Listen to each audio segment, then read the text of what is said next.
Alhamdulillah wahdahu la sharika lahu wassalatu wassalamu ala man la nabiyya ba'da amma ba'd. A'udhu billahi minash shaitanir rajim. Bismillahir rahmanir rahim. Wal fajr wa layalin ashr. Allahumma salli ala Muhammadin wa ala ali Muhammad kama sallaita ala Ibrahim wa ala ali Ibrahim innaka Hamidum Majid. Allahumma barik ala Muhammadin wa ala ali Muhammad kama barakta ala Ibrahim wa ala ali Ibrahim innaka Hamidum Majid. Welcome to Dhul Hajj. Alhamdulillah, the month of Dhul Hajj is about to start and a lot of people have already left for Hajj by the blessing of Allah subhanahu wa ta'ala. And may Allah subhanahu wa ta'ala accept their Hajj and through their barakah forgive the sins of the entire ummah. First, whenever we sight a new moon which marks the beginning of a new month, we should recite the prophetic supplication. Allahumma ahillahu alayna bil yumni wal iman was salamati wal islam rabbi wa rabbuk Allah. O Allah, let the crescent moon appear over us with peace, iman, security and Islam. And then addressing the moon, Rasulullah said, O moon, my Lord and your Lord is Allah. Now after citing the Dhul Hajj moon, the one who has intentions of performing an Eid al-Adha sacrifice should avoid trimming or shaving any hair on the body or clipping nails until the slaughter. Coming on to the nisab of the sacrifice, nisab is the minimum amount one should possess after taking care of the absolute needs and paying loans if any.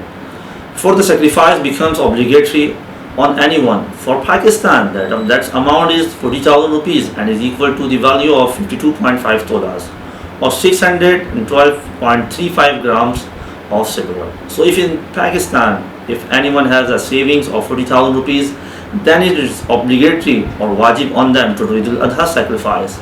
If wife has jewelry or monetary wealth equal to or in excess to the nisab, then a sacrifice is respectively wajib on her. If husband and wife both individually possess enough wealth in the form of money or gold, silver, then a sacrifice is wajib on each of them individually. The same goes for every child in the family that has reached puberty and has wealth equal to nisab or more. If one is well-to-do, then they are optional sacrifice one should think about, particularly on behalf of Rasulullah ﷺ and parents if they are not alive. For further details on the rituals of Eid al-Adha sacrifice, you should read our booklet Issues and Rewards of Eid al-Adha sacrifice by Sheikh Maulana Muhammad Ilyas Kuman Hafizahullah, which is currently available in Urdu only and is in the process of being translated into English.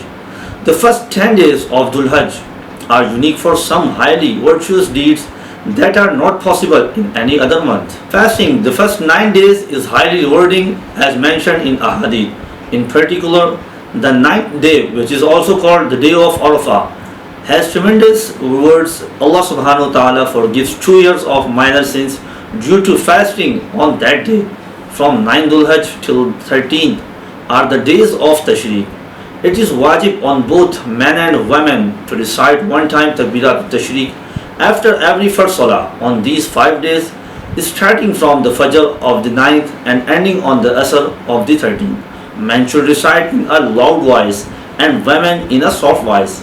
These are Takbiratul Tashriq: Allahu Akbar, Allahu Akbar, La ilaha illallah, Wallahu Akbar, Allahu Akbar, Walillahil hamd.